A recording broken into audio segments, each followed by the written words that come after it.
What happens when you're exhausted and overwhelmed and procrastinating about the project you need to finish, but the work has to get done? That's what we're going to talk about today on the Leadership We Need Now. I'm Stacey Dye, and I've been a nonprofit leader, strategist, and executive coach for over 20 years. And I'm excited to talk about this topic with you today.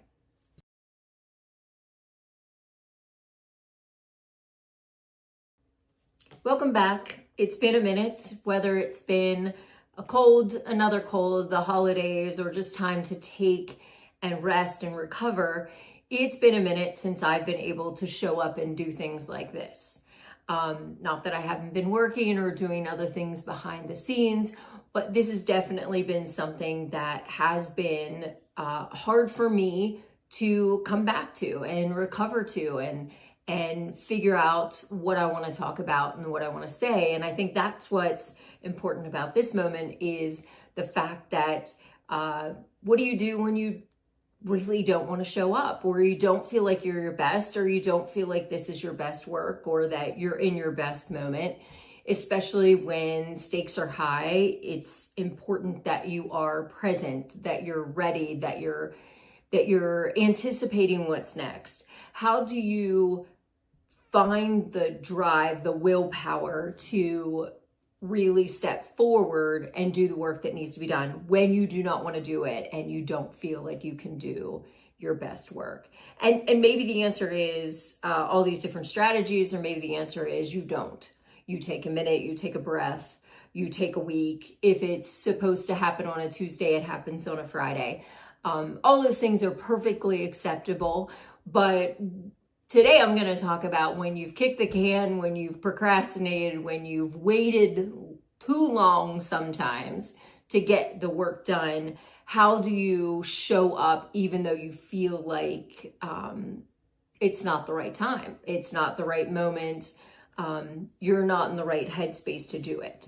And I think that this has been happening more often, especially in the nonprofit world, because we are kind of been handling and dealing with things that are so far out of our control and so far out of the norm of what we've had to handle, that this is really learning new things, building, new muscles, building new strategies for things in the ways that we handle the work. And when you already feel overwhelmed, you already feel as though the needs of your community and the people you serve and the things that you're doing feel so heavy, and then you add on all of these external things that you have no control over and that you really don't like how it's working.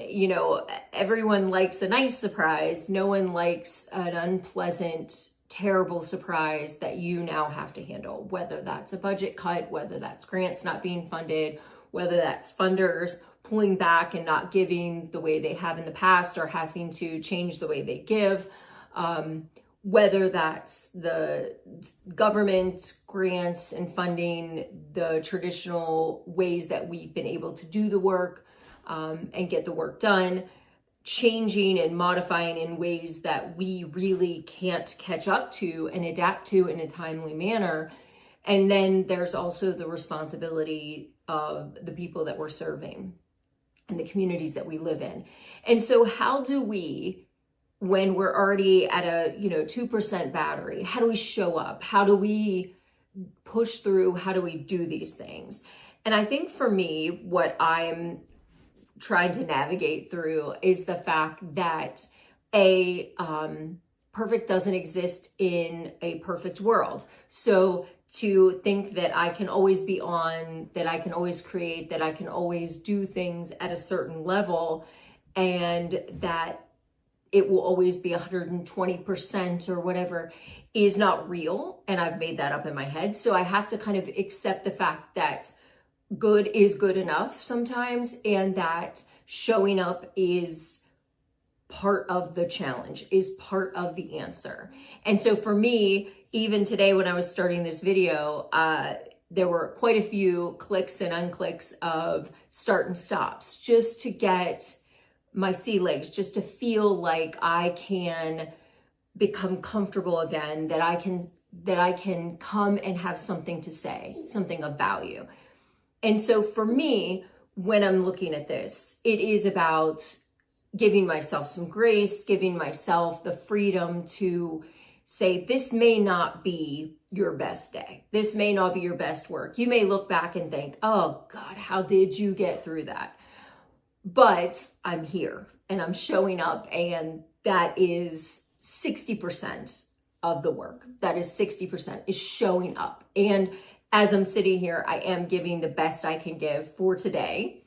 And even as I'm talking about this is not something I feel like I have all the answers to, or that I have all the strategies to navigate, but it is something where I did come with a plan. I did have a lot of thought and conversations about what I wanted to talk about.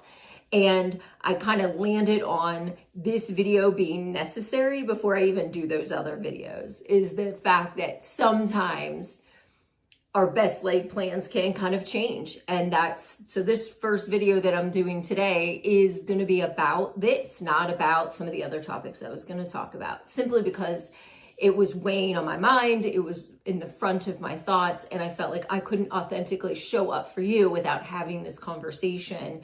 And I think that's part of it too. Yes, showing up. Yes, knowing and giving yourself the grace that if it's not perfect, it's okay. You might find something valuable in the fact that what you planned for isn't what happened, but you found something really magical in the middle of it. And so showing up, doing the best you can, knowing that sometimes not having control in the plan of how everything should go can still be beautiful and still can be good, but also being authentically yourself and being able to be transparent about where you are with things and how things feel, and the fact that other people experience those things too. And to say, listen, no, this isn't my best work. I get it. I apologize. Audio, a dog whining, whatever, holiday hangover of not having to get out of my house clothes for 2 weeks, or whatever it is. You can show up and still be doing really hard things when you don't feel like it. And so this is just a short video to say, showing up, being your best, accepting some grace for yourself, knowing that you can't control all outcomes, but still knowing that you're doing the work and you're doing the things with intention and purpose to help and to heal others, is the primary thing.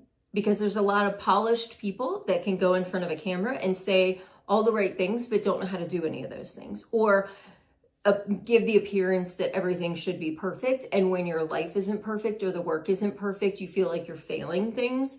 And that's where having someone who's authentically doing it and authentically in the weeds, showing you that this is okay. You can be vulnerable. You can be less than whatever you feel like you should be, and still do really good things in the world, is important. And so I appreciate all of you. Please make sure to subscribe, to follow, and to support our work any way you can. Thank you.